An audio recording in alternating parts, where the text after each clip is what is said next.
Dear students, as this is our practical period, so today we are going to study about the osmosis. As you have already read about what is osmosis. Osmosis, you know that the movement of water molecule from its higher concentration to lower concentration. So today we are going to make the osmoscope in this practical period.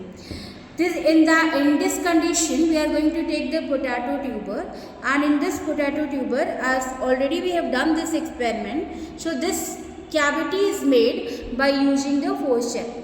Inside the cavity there is a concentrated sugar solution, and this label is marked with the help of pen.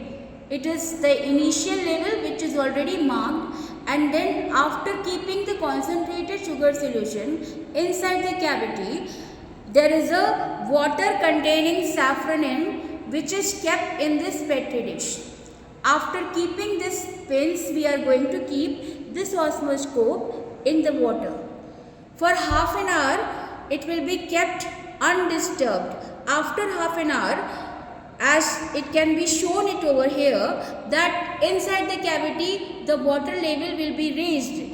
This is clearly indicating that water from its lower concentration have started moving towards the higher concentration, indicating the process of osmosis. And you can see it over here, this potato is peeled because it is acting just like the semi-permeable membrane. From water from its lower concentration has moved towards the higher concentration. And as you already know that as soon as the osmosis begin, we can say that it is an incipient osmosis, and after some time the osmosis will stop. When it will stop, it will clearly indicate that now the concentration of the solution inside the potato tuber as well as outside the potato tuber is same. Now at that time ultimately the small osmosis will be stopped. Now you have read about the various implications of the osmosis. In that way you should know that the most important advantage of osmosis is absorption of water by the root hair. Root hair cells, you know that they are the unicellular. They absorb the water and ultimately cells will become turgid. When the cells will become turgid, there is a continuous flow of water from cell to cell, and there are another applications also, like turgidity of the cell is responsibly meant for the opening and closing of the stomata, and it is also needed for various maintenance of cellular concentration. Now depending upon this, you have read about the concentrated solution.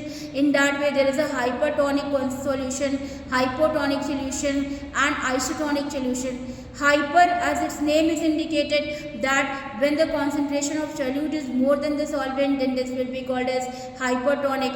When the concentration of solute is less than the solvent, then it will be called as hypotonic. And when the similar concentration is there, then in that case it will be called as isotonic solution.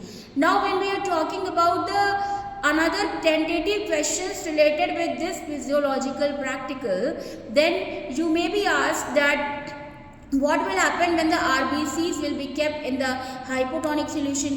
When the RBCs will be kept in the hypotonic solution, then ultimately they will be swelled and ultimately they will be burst. When they will be kept in hypertonic solution, then ultimately they will be shrink, and this process, as already I have told, that it will be called as crenation. Now isotonic solution, why do the RBC do not burst inside the body?